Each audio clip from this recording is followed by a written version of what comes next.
이번 영상은 넷플릭스를 통해 볼 수 있는 몰입감이 좋은 한국 드라마 6편을 추천하는 영상입니다.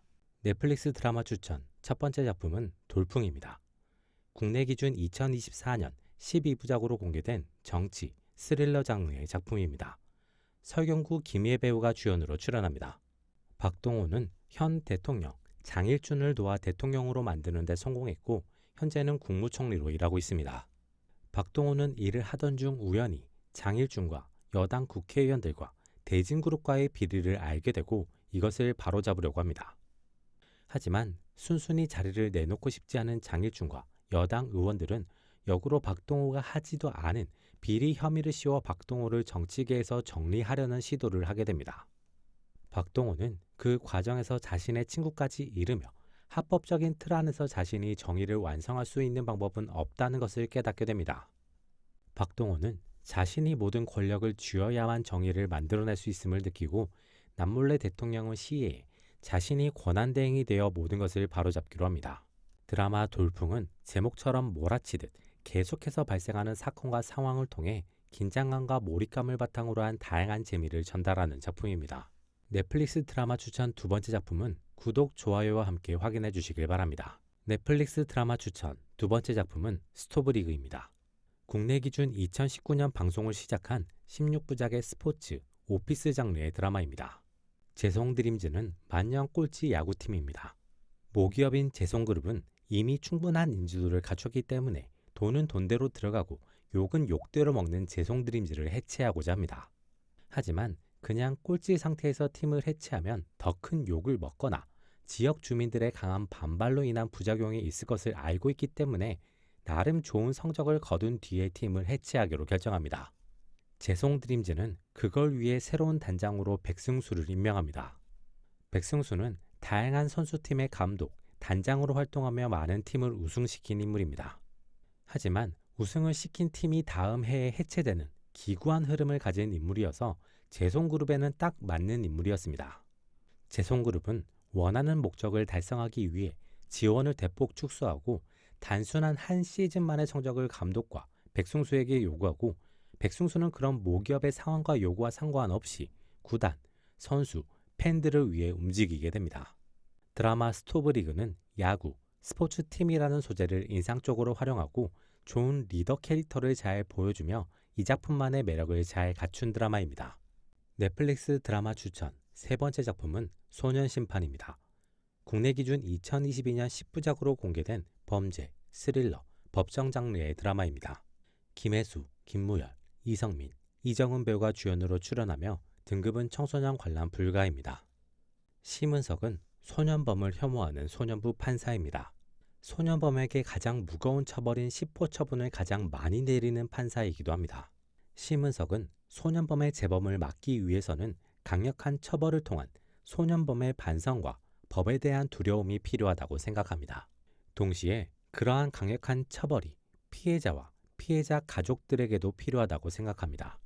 차태주도 소년부 판사입니다. 소년범의 재범을 막기 위해서는 좋은 어른이 필요하며 그 어른의 관심과 인도를 통해 소년범이 교화될 수 있다고 믿고 있습니다. 강원중은 소년 부장판사입니다. 소년범과 관련된 문제를 해결하기 위해서는 일단 사회적인, 법적인 제도의 완성이 필요하다고 생각하고 있습니다. 나근희 역시 소년 부장판사입니다. 법원의 판결이 신속하게 그리고 법리적으로만 이루어져서 법적 체계가 밀리지 않고 계속 유지되는 것이 필요하다고 생각하고 있습니다.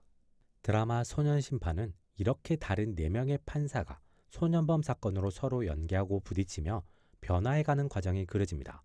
그러면서 다양한 메시지를 전달하는 작품입니다. 넷플릭스 드라마 추천 네 번째 작품은 수리남입니다.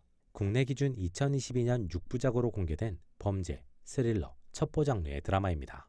범죄와의 전쟁, 군도 등의 윤종빈 감독이 감독과 극본을 맡은 작품이며 하정우, 황정민, 박혜수, 조우진 배우가 주연으로 출연합니다. 등급은 청소년 관람 불가입니다. 강인구는 가난한 환경을 극복하기 위해 온갖 일을 했고 마침내 자신의 가게를 가지고 가족도 이루며 자신이 바라던 성공을 이뤘습니다. 하지만 지나치게 많은 일과 공무원들의 횡포로 인해 새로운 일을 찾아야만 하는 상황이 만들어집니다.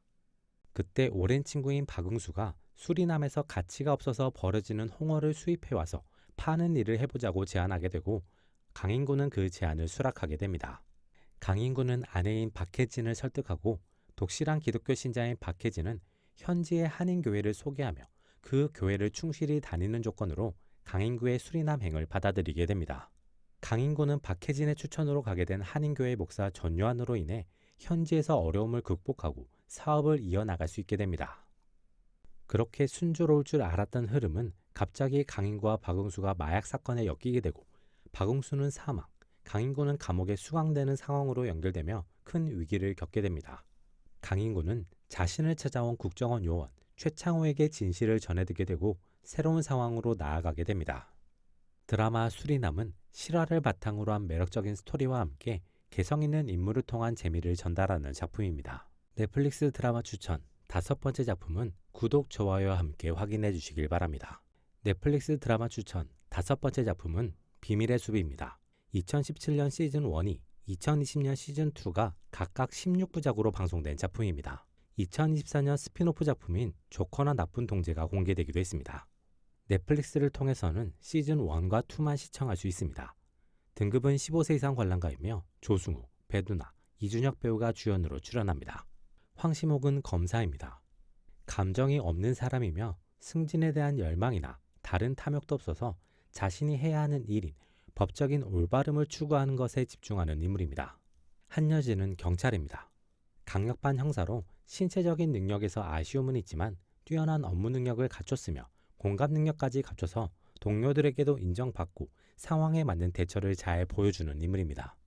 두 사람은 한 사건을 통해 서로 엮이게 되고 사건을 밝혀 나갈수록 더 거대해지는 실체에 접근하기 위해 노력하며 진정한 동료로 거듭나게 됩니다. 시즌 1에서는 다양한 부조리와 함께 거대 권력 집단의 부조리를 다루면서 시즌 2에서는 방영 당시 많은 관심과 이슈를 끌었던 검경 갈등을 메인 소재로 하고 있는 작품입니다.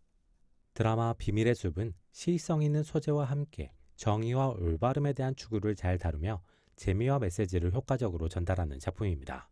넷플릭스 드라마 추천 6번째 작품은 호텔 델루나입니다. 국내 기준 2019년 16부작으로 방송된 판타지, 로맨스 장르의 작품입니다. 환혼, 주군의 태양의 홍정은, 홍미란 작가의 작품이며 이지은, 여진구, 신정근, 배혜선, 표지훈 배우가 주연으로 출연합니다. 장만월은 무주국 사람으로 배신당해서 잃은 자신의 동료를 위한다는 명분으로 피해 복수를 진행합니다. 장만월은 그 복수, 사륙에 대한 벌로 망자의 마지막 한을 풀어주는 달의 객잔을 운영해야 하는 벌을 받게 됩니다. 장만월의 달의 객잔은 1000년이 넘는 시간 동안 이어졌으며 현대에 이르러서는 호텔 델루나라는 이름으로 운영되고 있습니다. 호텔 델루나는 망자를 위한 곳이기 때문에 직원들 역시 대부분 망자인데 특이하게 현실에서 물리적인 공간을 차지해야만 하기 때문에 살아있는 인간 직원이 반드시 필요한 상황입니다. 그래서 장만월은 노준석과 함께 일을 해왔지만 노준석이 이제 살 날이 많지 않아서 반드시 후계자가 필요한 상황입니다. 그때 호텔 델루나에는 인간임에서 좀도둑인 구현모가 도주하다 들어오게 됩니다.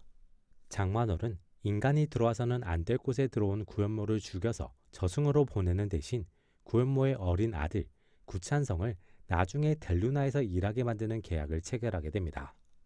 드라마 호텔 델루나는 판타지적 소재의 인상적인 활용과 재밌는 에피소드를 통해 다채로운 재미를 전달하는 작품입니다. 이번 영상은 여기까지입니다. 재밌게 보셨길 바라며 구독과 좋아요 부탁드립니다.